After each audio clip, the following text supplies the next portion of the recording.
three columns. It says the shopping complex, Swiss Army, and Jewish home. And if you take a look at building is basically what the building cost would be. As you can see, Jewish home is a considerable project. It's $200 based upon the values that we have for the square footage that's being proposed. And may I also say this. This has to go, you know, if it's agreed to the town council in terms of the revenue sharing, they'll get into. This all has to go to the Planning and Zoning Commission. They have to approve it. I'm not sure what the final makeup is, but based upon the information we have today, these are the metrics that we've used, and this is the kind of information that I was able to bring forward with the help of all this stuff. So you see the land values. The land values change because there's different land value calculations for different kinds of complexes. If you the value line number 3 is just an addition of the first two lines. The assessment is based upon a 70% assessment. So you walk across the assessment line, you'll see that the shopping complex would be about 11.7. Swiss Army today is 14, and the Jewish home would be somewhere near $145 million. We did a projected mill rate. Projected mill rate we used because this would be up and running sometime after revaluation. So what Liz and I decided was instead of using, if we're going to go out in the future, picking a number that is comparable to what the actual mill rate would be. So we used this number, which is pretty close to the kind of percentages that Newtown saw. So it just wasn't pick a number. It was, take a look and see what other towns that just did a revaluation came up with. So if you look at the gross taxes, 2009, 2010, for a shopping complex, it's about $300,000. For Swiss Army, it was $333, and in this thing, the Jewish home would probably be near $3.4, $3.5 million. But there's abatements and there's exemptions. Now, abatements are for tax abatements, and exemptions would be for exempt property in the Jewish home. So, right now in the shopping complex, we had no abatement down here. Kind of like what I've been hearing from the tax abatement rules is town is looking favorably on abating retail properties. It's understandable.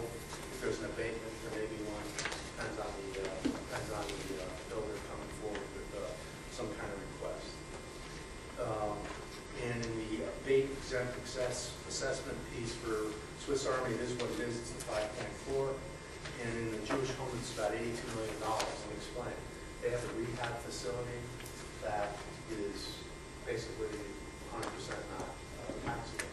So that rehab facility is part of this complex. And Mr. Sintel will get into how this thing's going to look and show you, some plans, etc. So you get a better idea. So the abatement exemption amounts for Swiss Army is $130,000, for the Jewish home is roughly $1.9 million, almost $2 million. So then we went net assessments, and you see what the net assessments are. Again, the shopping complex stays the same. Swiss Army is the difference between the abated amount and the assessment, which is $14 million, and the Jewish home is the same kind of factor, except it's a subtraction of an exemption from the assessment. And if you take a look at the taxes, abatement less exemption, you'll see that the shopping complex would be about $300,000. The Swiss Army is today $203,000, and the Jewish home, we're guessing, is somewhere near $1.5 million. Not guessing, but based upon the information they've given us, the values we put, the mill rate we picked, that's where it's kind of fallen out. There's also tax sharing. Let's talk about the tax sharing. Mr. Sintel will talk about it more, but facts of the matter are, a project of this size cannot work off the septic system. Needs access to the sewer, needs access to through Trumbull and through Bridgeport. Mr. Sintel is proposing at this point in time is a one-third of the property tax value. So if you subtract the $1 million on the tax, and let's put it in perspective.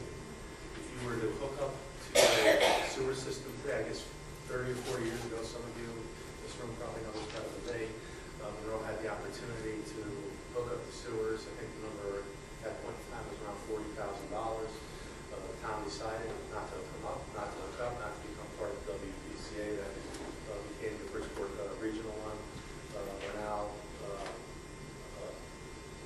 sewer business. If any of you lived in Trumbull or had relatives who lived in Trumbull like I did, when sewers came around in 68, 69 over there, I know my mother-in-law got an assessment from the town, and hook up to the sewer. This is it. You have to buy it. The sewer is the town. They're voted for it. Sewers was a reality. Everybody had to hook up. So taxpayers there paid to build the infrastructure. They paid to hook up to it, and also the federal government has chipped in over time to set up a waste treatment plant. Another way to look at this also is a way to get away from a tax sharing would be to build their own waste treatment plant in Monroe. Now, if you could find anybody that would want to have that near them, that would be step number one.